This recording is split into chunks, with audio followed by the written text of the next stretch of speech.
తెలుగుతనం, తెలుగు జాతి అంటే ఆయనకి ఎంత ఇష్టం అంటే ఆచరించి చూపించాడు. 89 నుంచి 94 వరకు ఆయన ప్రతిపక్షంలో ఉన్నారు. ప్రతిపక్ష నాయకుడుగా ఆయన పాత్ర ఆయన చేశాడు. నేను అసెంబ్లీకి రాను అని మాట్లాడలేదు, వచ్చాడు ఆయన ఖచ్చితంగా. స్పీకర్ గారు ఉండగా చెప్పుకోవలసిన మాట. ఆయన వచ్చాడు. అంత మహానటుడు, అంత మహానాయకుడు ఓడిపోయిన దశలో కూడా అసెంబ్లీకి వచ్చాడు. ఆయన కర్తవ్యం ఆయన నిర్వర్తించి ఇటువంటి వాళ్ళందరినీ నడిపించాడు ఆయన శుభ్రంగా. ఆ దశలో కూడా ఆయన మనోధైర్యాన్ని కోల్పోలేదండి. అంతేకాదు ఆత్మాభిమానాన్ని కోల్పోలేదు, ఆంధ్రాభిమానం కూడా కోల్పోలేదు.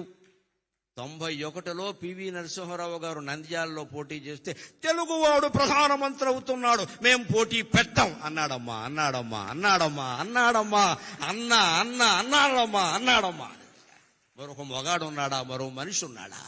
ఎంత స్వార్థం ఇవాళ రాజకీయాల్లో, ఎంత స్వార్థం. సానుభూతి చూపించవలసిన చోట కూడా పోటీలు పెట్టేస్తున్నారే.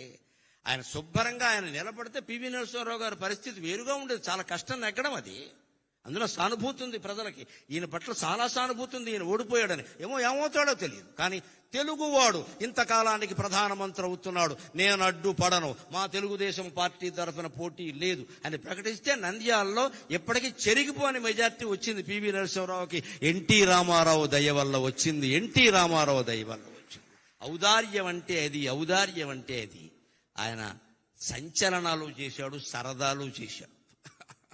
సంచలనాలు చేశాడు, సరదాలు చేశాడు. రాజకీయాల్లో ఉండగా నిజంగా కార్టూనిస్టులందరికీ రోజు మ్యాటర్ దొరికింది అంటే ఎన్టీ రామారావు దయ్యానండి.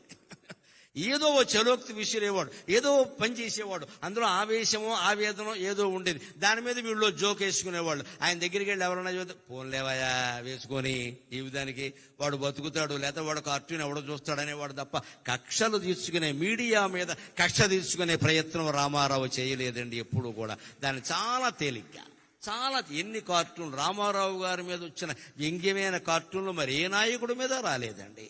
ఈనాడు శ్రీధర స్వతంత్రించి ఎంత సరదాగా వేసేవాడు, అవన్నీ సరదాగానే తీసుకున్నాడు ఆయన.